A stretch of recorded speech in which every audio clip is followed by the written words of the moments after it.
The big thing for me is to be able to share with young people that the game on the field is just a game, and then we have to parlay the game on the field to the bigger game of life, and that's living a life of selfless service and helping others, and to take mine out for yourself and to help others. And I'm blessed to been able to do that through sports.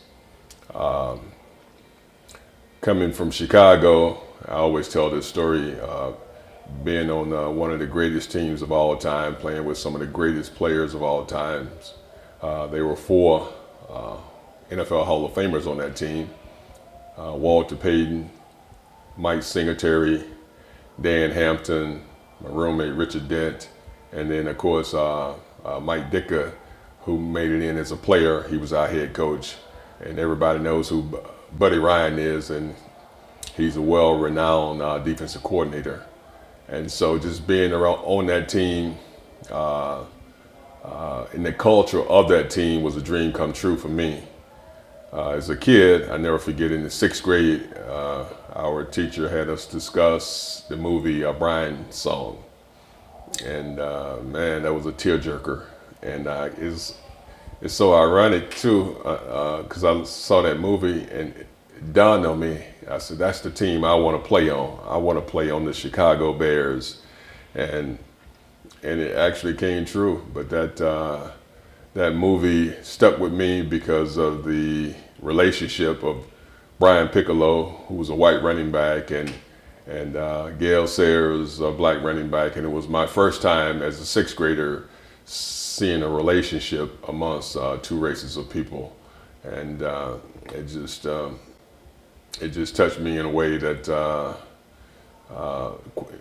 that years later I had a chance to be on that team. And so that's what my life has been about: bringing people together, unity, unifying people, letting them know that we all are people, and there's good people, and then there's bad people. Those are the only two types of people.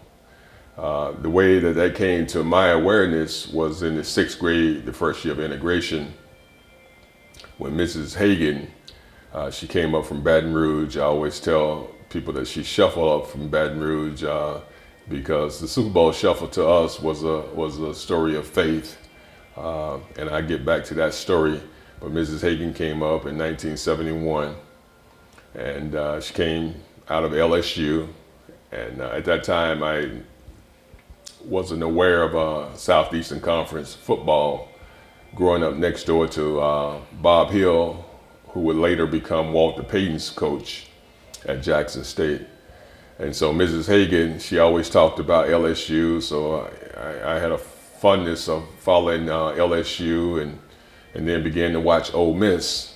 And at the time, Archie Manning, who's a Mississippi Hall of Famer, and actually a Rube winner too as well, had a chance to follow him.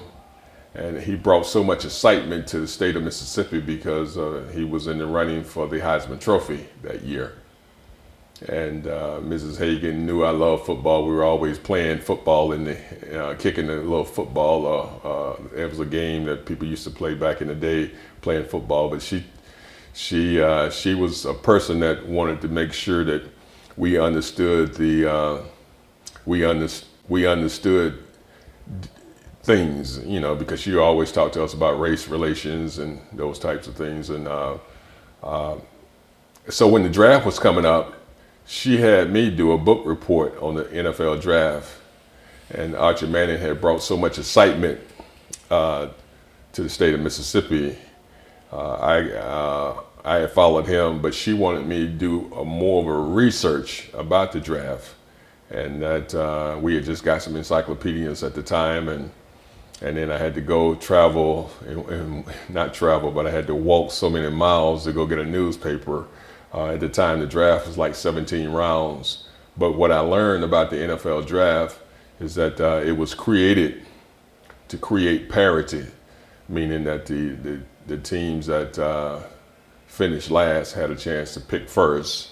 And of course, the New Orleans Saints that year they were a new team, and so they were picking first in the draft, and New England Patriots, who now are one of the top teams now, but they were picking first, and the New Orleans Saints was picking second. And never forget it, Jim Plunkett was picked first, and Archie Manning was picked second. And the NFL draft was created in 1936. It still stuck to me to create parity.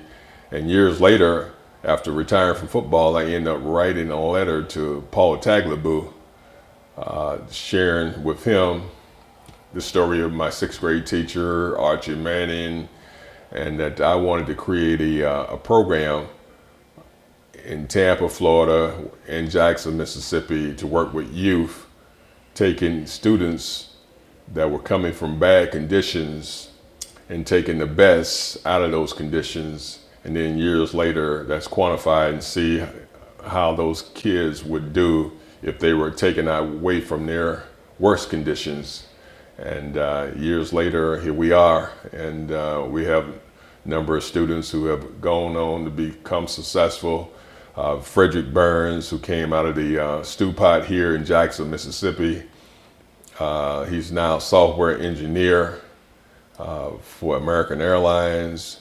We have Nate Peoples out of Tampa, Florida, who thought his dream of playing in sports was over. He ended up getting with our organization.